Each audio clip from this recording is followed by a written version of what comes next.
মান লা ইয়ারহাম লা ইরহাম, যে দয়া করে না তার প্রতি দয়া করা হয় না। এই জন্যে আমরা দয়াশীল হতে হবে। আমরা মানুষের প্রতি যেমন দয়াশীল হতে হবে, অন্যান্য প্রাণীর প্রতি তেমন দয়াশীল হতে হবে। একটা কুকুরের প্রতি দয়াশীল হতে হবে, একটা বিড়ালের প্রতি দয়াশীল হতে হবে। আমরা একটা বিড়ালকে অযথা অনর্থক আমরা মারবো না। একটা কুকুরকে আমি রাস্তার মধ্যে দেখতে পেলাম, অযথা কুকুরকে ডিল মারলাম, আমি কুকুরের প্রতি দয়াশীল হলাম না। না না না, একটা কুকুরকে অযথা কষ্ট দেওয়া যাবে না, অযথা ডিল মারা যাবে না, একটা বিড়ালকে অযথা মারা যাবে না। এই জন্য আল্লাহ নবী সাল্লাল্লাহু আলাইহি ওয়াসাল্লাম বলেছেন, মান লা ইয়ারহাম লা ইরহাম, যে দয়া করে না তার প্রতি দয়া করা হয় না।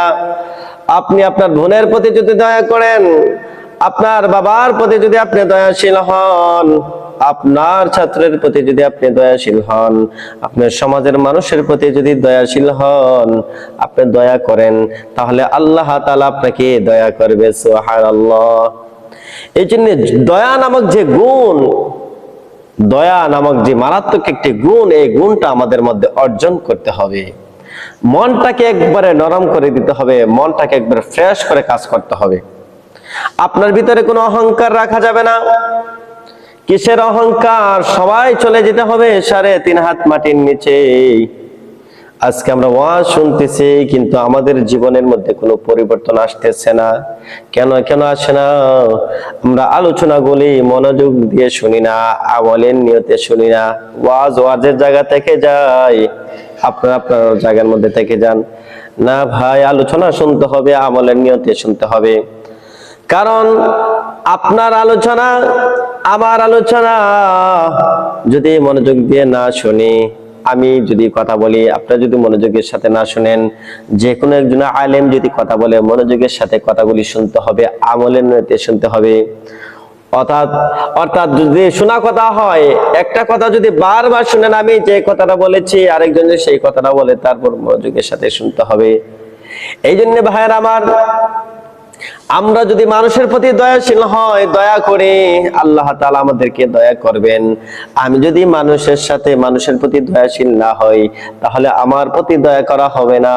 আমি মানুষকে যদি বিপদ থেকে উদ্ধার করি, আল্লাহ তাআলা আমাকে বিপদ থেকে উদ্ধার করবেন। এটা দুনিয়ার সিস্টেম, দুনিয়ার পদ্ধতি।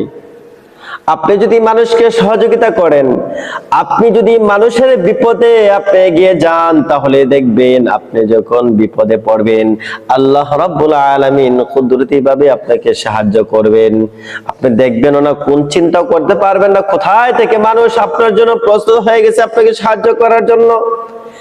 এই জন্য আমাদের মনটাকে ফ্রেশ করতে হবে, আমাদের মনটা খুলে মানুষের সেবা করতে হবে, মানুষের প্রতি দয়াশীল হতে হবে, স্বামী স্ত্রীর প্রতি দয়াশীল হতে হবে, স্ত্রী স্বামীর প্রতি দয়াশীল হতে হবে, ছেলে মা বাবার জন্য দয়াশীল হতে হবে, মা বাবা সন্তানদের প্রতি দয়াশীল হতে হবে, ভাই বোনের প্রতি দয়াশীল হতে হবে, বোন ভাইয়ের প্রতি দয়াশীল হতে হবে।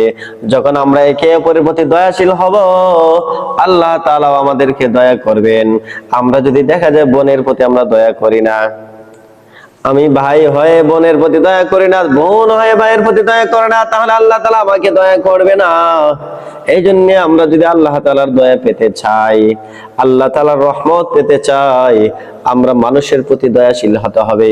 শুধু মানুষ নয়, সকলের প্রতি, দুর্বলদের, বিশেষ করে দুর্বলদের প্রতি আমরা দয়াশীল হব, শিশু বাচ্চাদের প্রতি আমরা দয়াশীল হব, সমাজে যারা অসহায় দুর্বল আছে তাদের প্রতি আমরা দয়াশীল হতে হবে। একজন ভিক্ষুক আসছে ভিক্ষা করার জন্য, আপনার কাছে ভিক্ষা চেয়েছে, সাহায্য চেয়েছে, আপনি তাকে ধমক দিবেন না, আপনি তাকে আপনার সামর্থ্য অনুযায়ী তাকে দিবেন। তার প্রতি দয়াশীল হলেন, দয়াশীল যদি হন, আল্লাহ তাআলা আপনার প্রতি দয়াশীল হবে, আল্লাহ তাআলা আপনাকে সাহায্য করবে, আল্লাহ তাআলা আপনাকে দুনিয়া আখিরাতে ইজ্জত দান করবেন। যে সমস্ত মানুষের মনটা ফ্রেশ, দিলটা ফ্রেশ, তাদেরকে আল্লাহ তাআলা দুনিয়া আখিরাতে ইজ্জত সম্মান বাড়িয়ে দিবে। সুবহানাল্লাহ। এজন্য আমাদের ভিতরে দয়া নামক যে গুণ, সে গুণটা অর্জন করতে হবে। কি একদিনে হবে, এমনি এমনি হয়ে যাবে? না না, কষ্ট করে, সাধনা করে অর্জন করতে হবে। আপনার দয়া, আমি মানুষের প্রতি দয়াশীল হয়ে যাব। সবসময় আমার মাথার মধ্যে এই চিন্তা রাখতে হবে, আমি মানুষের প্রতি, সমস্ত মাখলুকাতের প্রতি আমি দয়াশীল হয়ে যাব। যদি হয় আমার কি লাভ হবে? আল্লাহ তাআলাও আমার প্রতি দয়া করবেন। সুবহানাল্লাহ। এজন্য আজকের আলোচনা থেকে আমরা এই জিনিসটা শিখতে পারলাম, আমরা দয়াশীল হয়ে যাব। আল্লাহ তাআলা আমাদের প্রতি দয়া করতেছেন, আমরা মানুষের প্রতি দয়া করব। আমরা যদি মানুষের প্রতি, সমস্ত মাখলুকাতের প্রতি দয়া করি, আল্লাহ তাআলা আমাদেরকে দয়া করবেন। তাহলে আমরা যদি আল্লাহর দয়া পেতে চাই, আমরাও দয়াশীল হতে হবে। আল্লাহ পাক আমাদের সকলকে বুঝার, মানার, আমল করার তৌফিক দান করুন। আমিন।